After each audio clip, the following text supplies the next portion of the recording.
बिस्मिल्लाहिर्रहमानिर्रहीम। अस्सलाम वालेकुम। उर्दू मोरल स्टोरीज में आप सबको खुश आमदीद। एक खातून का बेटा पढ़ लिख कर बहुत बड़ा आदमी बन गया।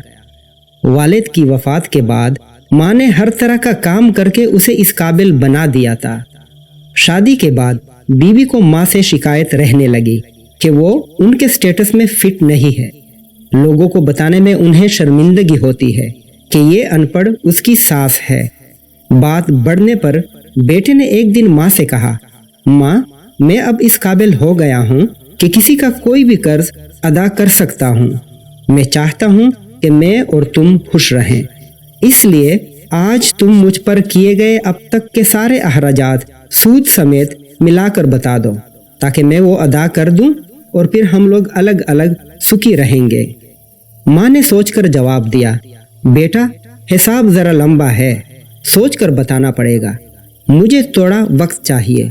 बेटे ने कहा, माँ, कोई जल्दी नहीं है, 2-4 दिनों में हिसाब करके बता देना।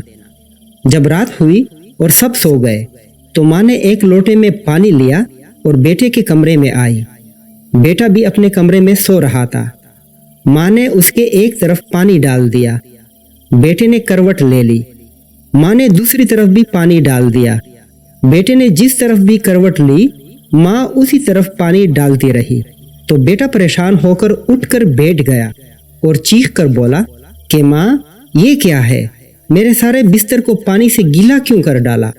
माँ बोली, बेटा, तूने मुझसे पूरी जिंदगी का हिसाब लगाने को कहा था ना, तो मैं यही हिसाब लगा रही थी कि मैंने तेरे बचपन में कितनी रातें तेरे बिस्तर गीला कर देने से जागते हुए काटी हैं।